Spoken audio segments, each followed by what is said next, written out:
We are halfway through 2024, and many investors may be wondering which strategy is going to work for the second half of the year, specifically to grow wealth for the long term.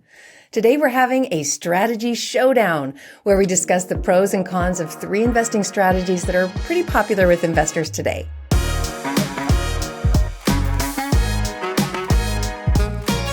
Hello and welcome to the On the Market podcast. I'm one of your hosts, Kathy Fedke, and today with me is Henry Washington and James Daynard. Thank you, host Kathy. I think you're going to be the new intro for On the Market podcast. So Ooh. Dave missed out and might have lost a job. Oh no, could never replace Dave. That's going to be your new strategy. Main host, Kathy. So today we're going to be discussing 3 investing strategies. That is buy and hold, or we can call it renovate and hold. We'll be talking about flipping and also new construction. We're going to talk about the pros of each of these strategies for 2024, but we're also going to cover the cons. So this show is meant to help inform your investing strategy decisions for the second half of the year. And this is my favorite kind of show. We get to cut up deals. So let's get into it.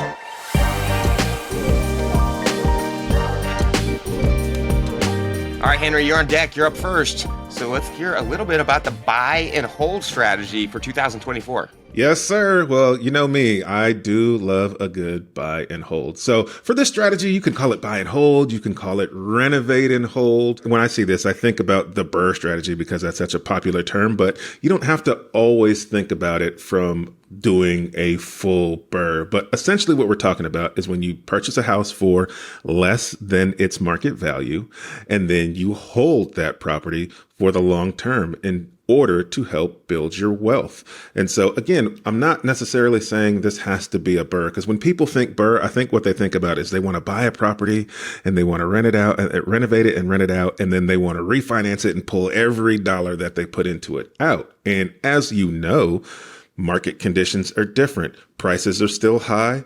Interest rates are still high. And so you don't necessarily have to do this strategy where you get every dollar out. You can still successfully buy a property, renovate a property, and then rent that property out and consider that a successful real estate investment. We don't always have to squeeze every ounce of money back out of the deal. Also, I don't necessarily like to refinance my properties after I fix them up, because when you refinance a property, what you're doing is you're selling your equity. You're selling it to yourself, but you're still selling the equity. You're getting a new mortgage at a higher balance, and that can hurt the cash flow that you have in that deal. And cash flow is hard to come by already with the interest rates. And so instead, what you can do, or what I like to do sometimes, is access that equity through a line of credit. And so that way I have access to the equity in the property if I need it, but I didn't refinance that property and kill my cash flow. But at the end of the day, you can still find good deals in this economy, and you can still rent them out where you're making some cash flow.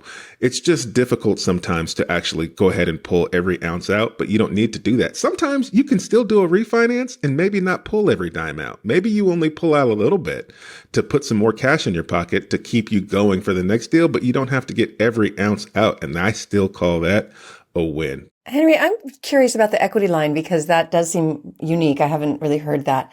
Isn't it a lot higher interest rate to do that, or is it not that different? Yeah, it depends. Your interest rate's going to be similar to what the market rates are. So you can get lines of credit right now with anywhere between a 7 and a 10% interest rate. It's just going to depend on who that lender is. But at the end of the day, it's also access to capital. You don't have to use the capital, but I like to have access to capital in the event that I need to, because if a deal comes along that I want to jump on, and if that's a really great deal and I have room in that deal to be able to use money that has a 8, 9, or 10% interest rate, but it's going to get me into a really great deal that's going to give me a decent cash on cash return, at least I now have the option to do so.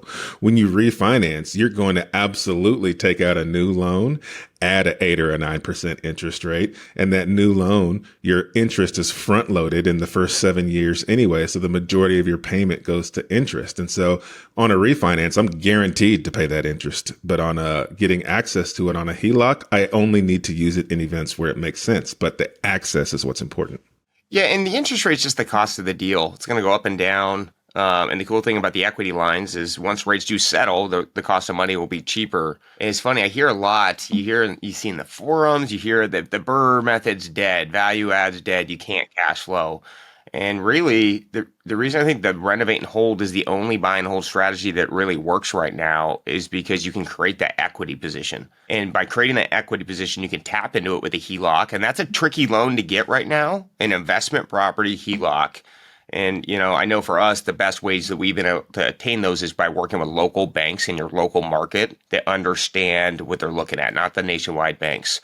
But by creating this equity, it's not always about cash flow, right? What I think people need to remember is about that long-term vision. Where are you trying to be in 5 and 10 years, and how do you achieve that goal? And you do that by stacking equity and creating this gunpowder of liquidity that you can trade later for. And the great thing about today's market is, yes, it doesn't cash flow well, but you can buy value add fixers for cheaper with bigger margins than you could 2.5 years ago. And as long as you can create that equity spread, it doesn't really matter what the cash flow is. You can create that spread and then trade it later, then create it. It's like you just can bank and bank and bank, and you can take a very little bit of money and you can double and triple it. Absolutely. Buy and hold, right? It's the hold part that builds the wealth.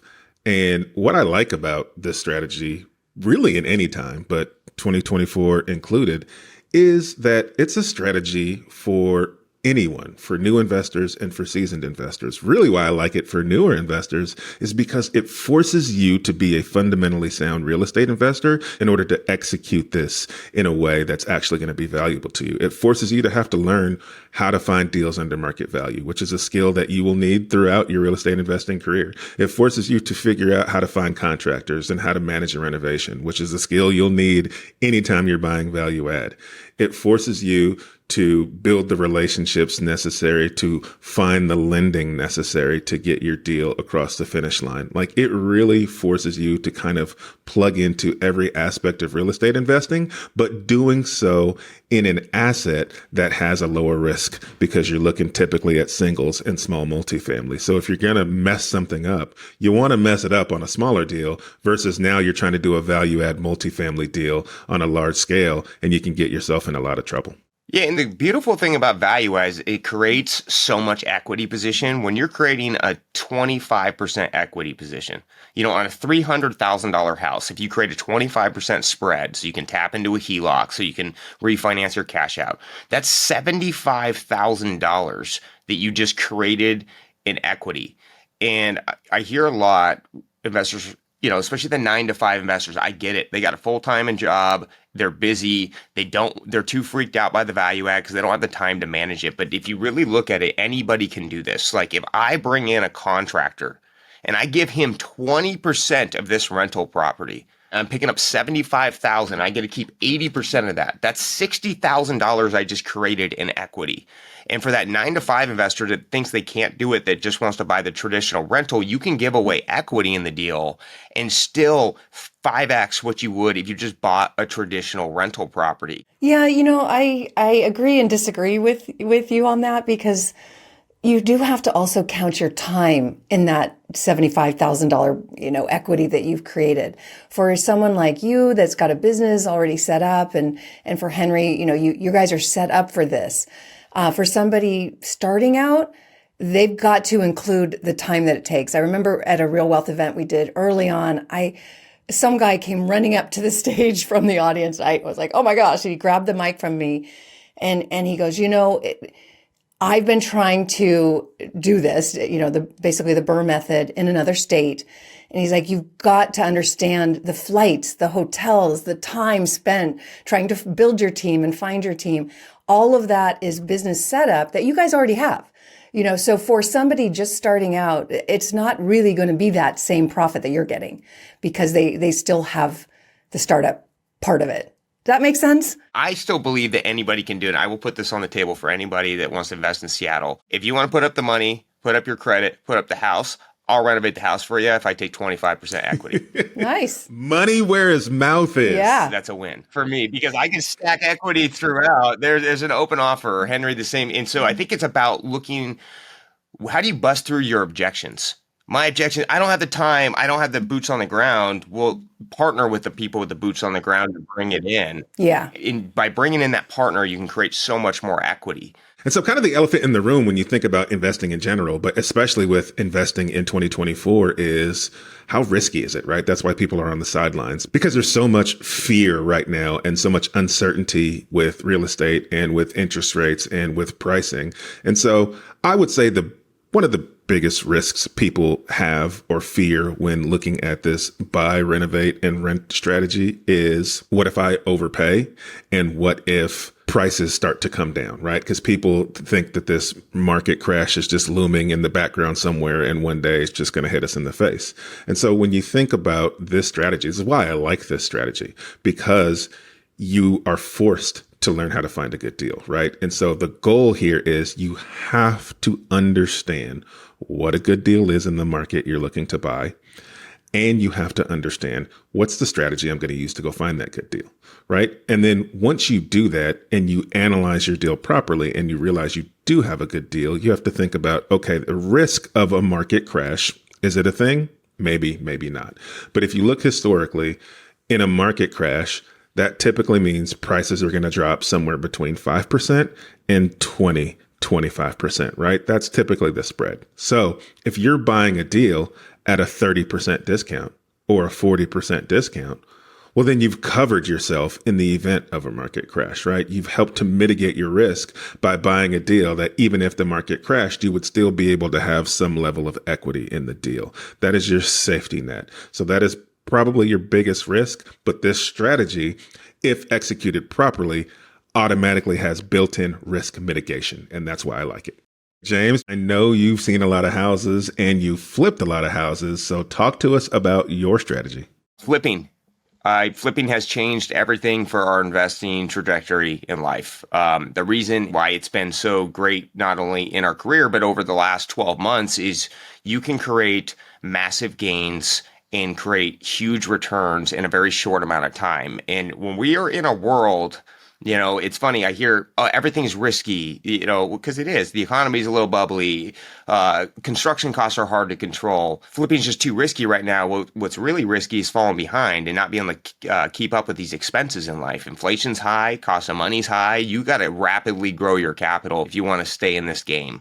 The reason I like flipping is you can be as hands-on or hands-off as finding your deals you want. If you want to get into this business, once you build your construction team and your funding teams, then you go find deals. The way you find deals, wholesalers, brokers, and auctions. These are people bringing me properties so I can focus on my flipping business rather than going out and finding that deal and spending all the effort there. Or if I want to make even more money, I can go direct to seller. So it's a very versatile way to find deals.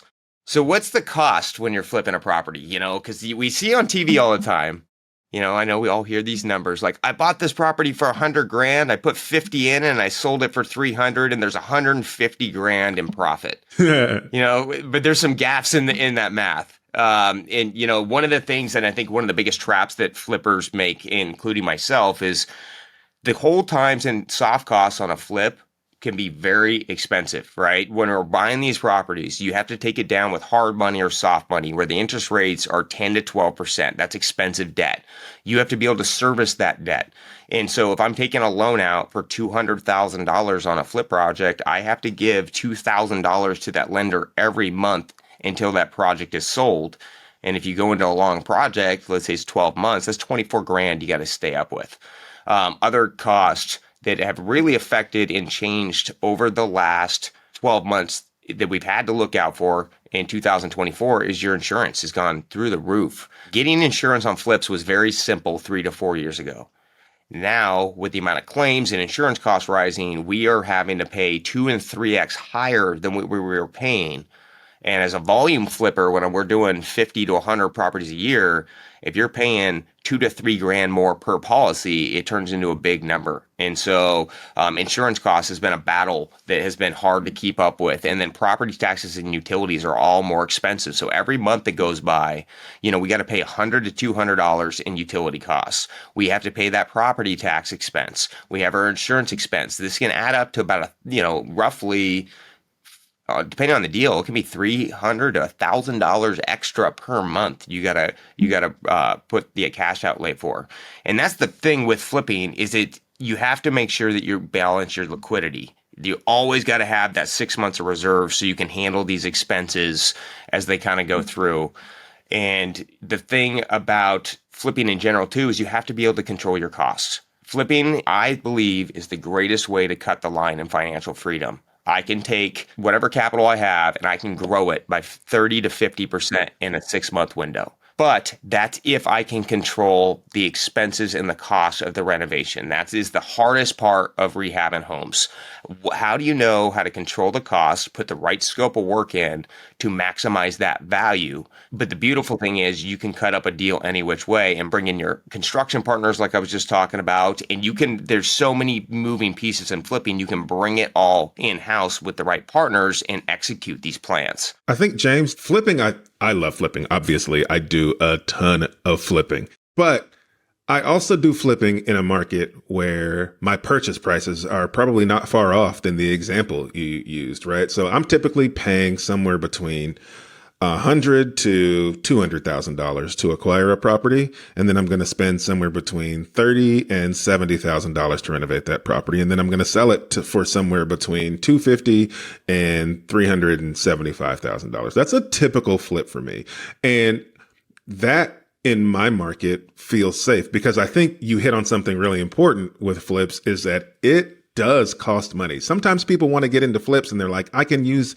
hard money and private money and I can take it down with none of my own cash. And then I can go renovate it and the bank's going to give me the money to renovate it. So I don't have to use my own cash for that. And then I'm going to turn around and sell it. And then what they forgot is that they might not have budgeted their renovation correctly. So if you only budgeted $40,000 and it costs you 60, that 20 grand's coming out of your pocket.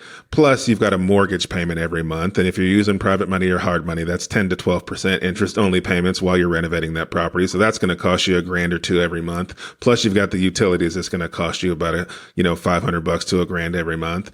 Plus you've got the insurance. And if you're holding it too long, you're going to pay some of those taxes as well. That tax bill may hit you. And so it's not really a low money strategy. You've got to have some capital to be able to do it. So I think, yes, 2024, you can flip houses and make money. But who should be doing it? Is this new investor strategy? Is this a seasoned investor strategy? Has it gotten more expensive to do this? How do you see that in your mind? I think flipping, it can be it depends, again, your core teams, right? To build your flipping business, you need your core team. Your first one is your deal finders. Then it's your lenders. How much access to funding do you have? Whether a lender is going to require me to put in 10%, 20%. I need to know those costs. Then it comes down to who's your execution team? Who are my contractors? Who can I put on this project that are going to control my costs, give me accurate budgeting, and help that project get moving forward? And as long as you build the right team, anybody can flip it. There's lots of passive investors too. Like right now, I passively flip. I'm a very active flipper in Seattle, but when I invest in other markets flipping, I'm passive. I underwrite the deal, I send the wire, and then I receive half the profit. If we can average out 30 to 40% in 6 months, cash on cash return on a flip, and if I get to give away half just to get involved, I'm still making a 20% return. Where do you find 20% returns anywhere else? It's very hard to achieve. And so it really, again, comes back to even that value add construction, thinking through those objections, bringing in those right partners. But you've got to figure out where the gaps are. If you're low on capital and you have the skill set, go partner up with someone that can put the money together for you. And if you don't have the skill set, go tap someone that knows what they're doing and provide them with the capital, and then go make your returns together. But you have to be able to make sure that the operator and everyone does need to control those costs and control those timelines. Because as a flipper, nothing's more miserable than being stuck in permit jail. Oh yeah. When you're sitting there writing a check, like I had to pay, and this was the worst case scenario. I was paying 20 grand a month for 12 months to get a landscaping and a wetlands delineation permit. Just stuck in permit jail. Yeah. That is not normal, but those costs are real, and you just really want to account for it because they do creep up. And if you're low on capital, bring in that partner. And so look where the gaps are and then put the pieces in the puzzle together. Yeah, James, something you said at the beginning of that was when you're building your business. And I really want to emphasize that it is a business. It's active income. When you flip, you're doing active work, which means you're taxed that way as well as ordinary income in most cases.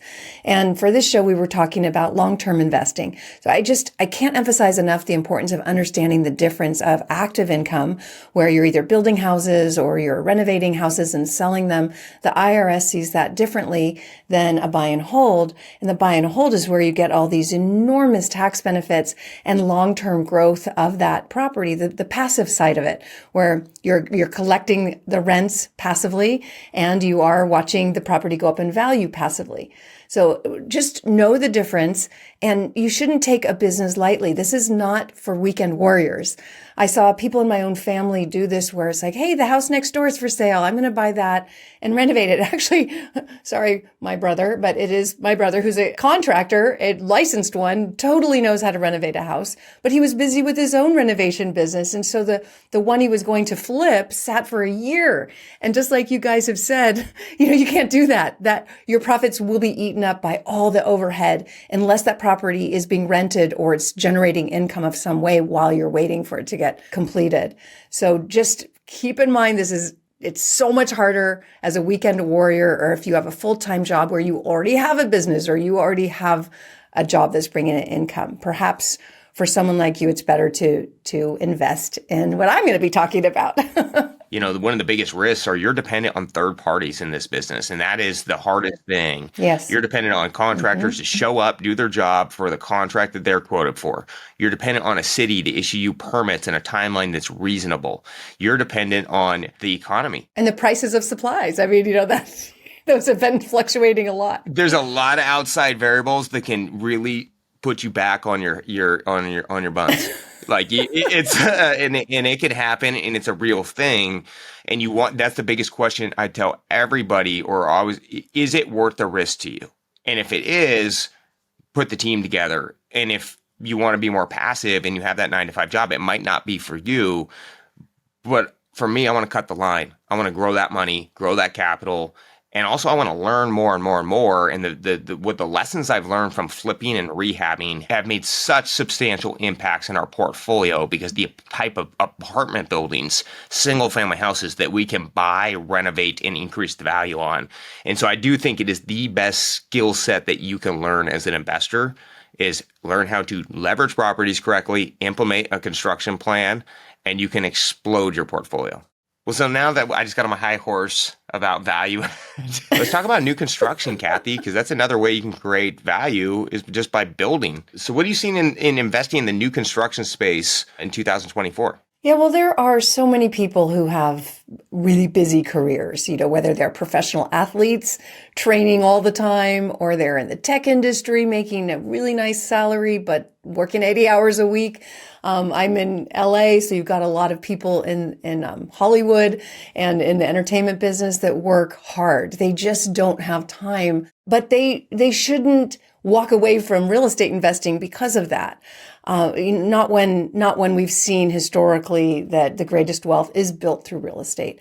So new homes are really a solution for that. As you guys know, I've been doing this for 20 years. I've been helping people invest in new homes for 20 years for that reason, because you generally have a warranty when you first buy. It's usually a 1-year warranty. So in that first year that you buy a new home as a rental, if there's anything broken, and it's on the builder to fix that generally. So that's super nice. That keeps your costs down.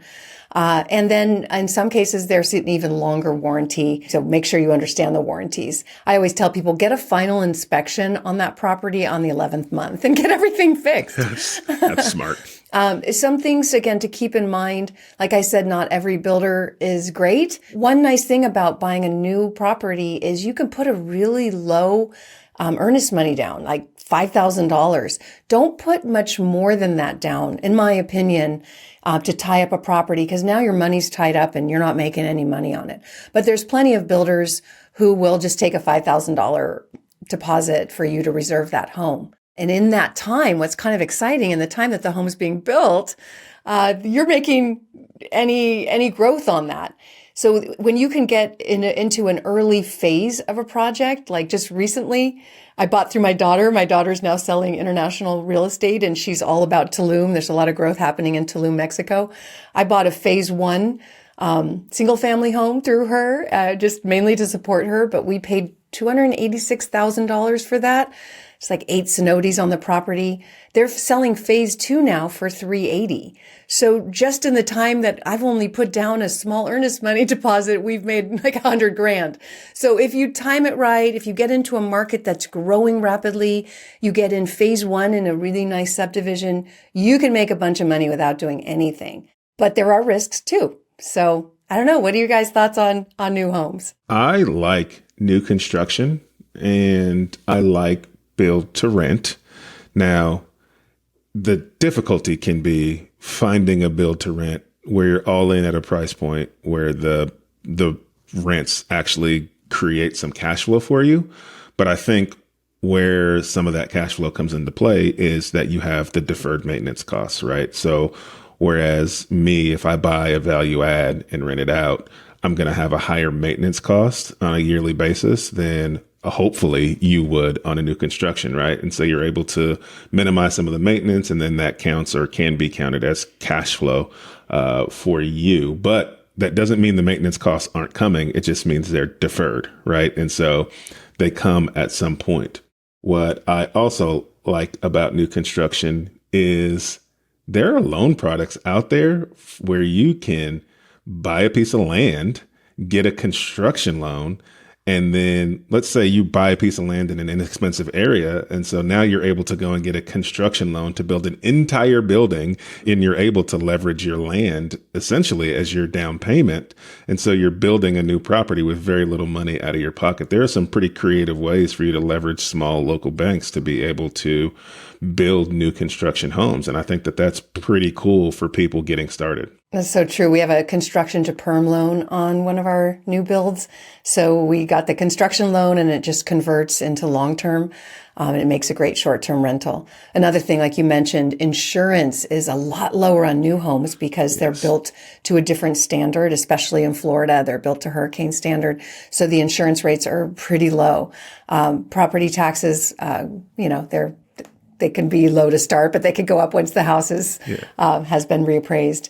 But another few things to keep in mind is just because you're buying a new home doesn't mean that it's totally rent ready. Mm-hmm. And those discussions need to happen beforehand during the time that you're writing up the contract. Because one time in the first new home that I built, I just assumed that my purchase cost was my purchase cost. And I didn't realize the refrigerator and none of the appliances came with it. And then we had to put in blinds, and it ended up being $3,000 or $4,000 out of pocket I wasn't expecting.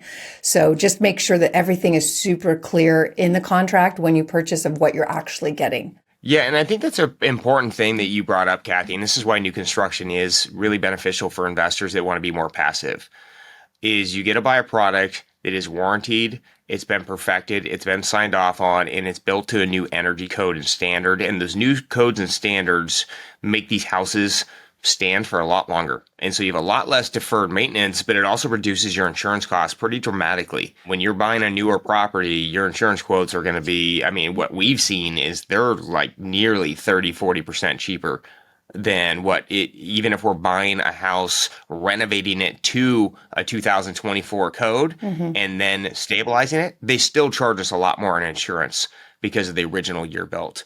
And these costs are constantly going up. And it's a good way to hedge in your portfolio of I have assets that aren't going to increase like maybe some of these other properties will. The other thing I love about new construction right now is you can buy almost at below replacement cost in some of these build to rent neighborhoods. Like the deals I know we've talked about, Kathy, I'm looking at what you can buy those for on a price per square foot, and you can't even build those houses for that price of what you can buy them for today. And anytime you can buy something that is cheaper than you can build it for, it's typically going to be a pretty good long-term investment down the road. And as far as value add goes, the reason I do like new construction, because even if you want to create value add, you can do that. It's a lot more systematic than renovating.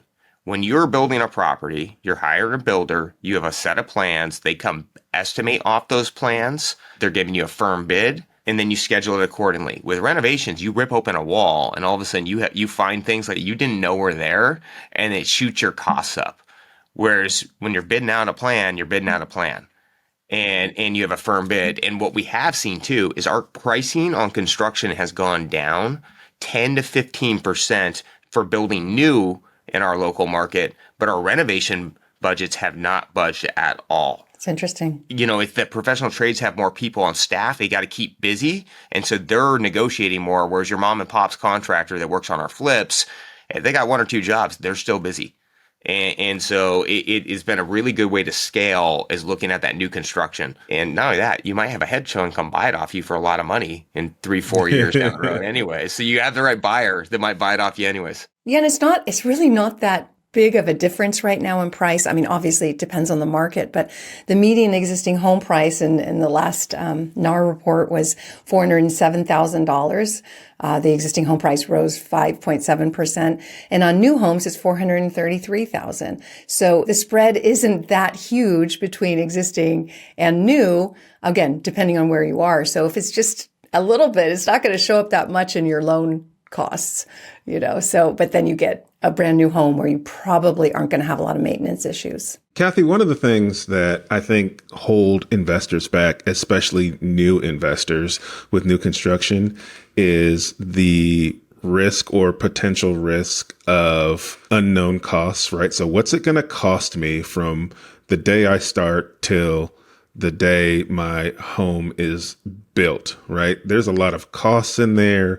There's a lot of time in there. And I think that's another risk is when's the payout happen, right? If I've got to put all this money down for the upfront cost, how long is it actually going to take me before I actually seeing some return on my investment? So what do you do, or how can people try to understand what a new construction is going to cost them on the front side? And then how do they mitigate some of those risks? You're really talking about the difference of if you're going to build the house from ground up, getting the construction loan and taking that on versus letting a builder do that for you. And you're just putting down a small earnest money and they're taking on the construction loan and they're taking on the overhead, and you have a set price that you're going to pay once it's finished. So there's just different ways of buying new construction.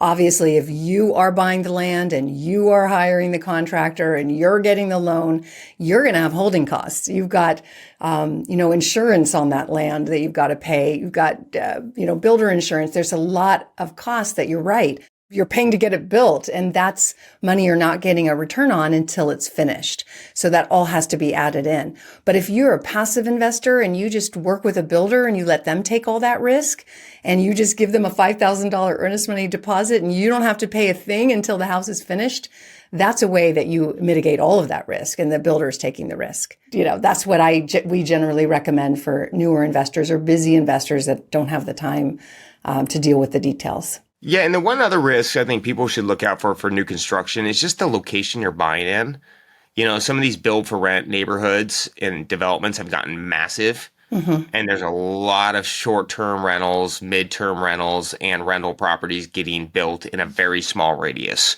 And that would just be the only thing I'm always cautious of is just don't buy in too big of plats, because if there's even a 5% decrease in value or a 5% rent drop, it can be really detrimental against new construction performance, because typically when you're buying new, you get a little bit lower return, right? Because it's easier. You should get a lower return.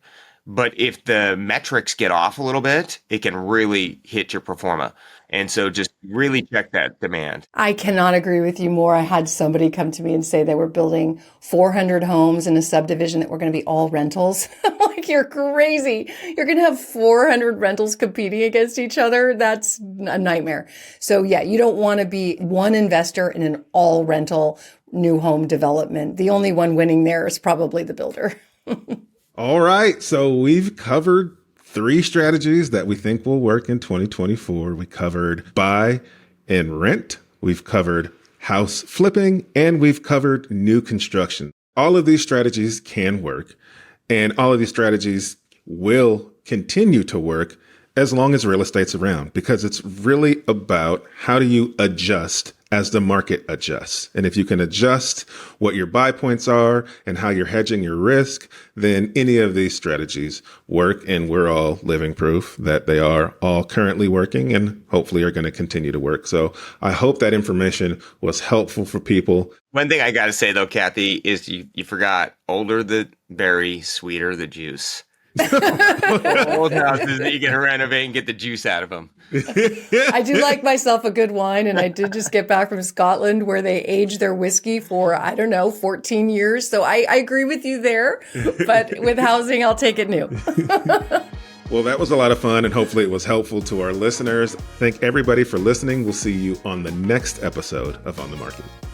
On the Market was created by me, Dave Meyer, and Kaylin Bennett. The show is produced by Kaylin Bennett with editing by Exodus Media. Copywriting is by Calico Content, and we want to extend a big thank you to everyone at Bigger Pockets for making this show possible.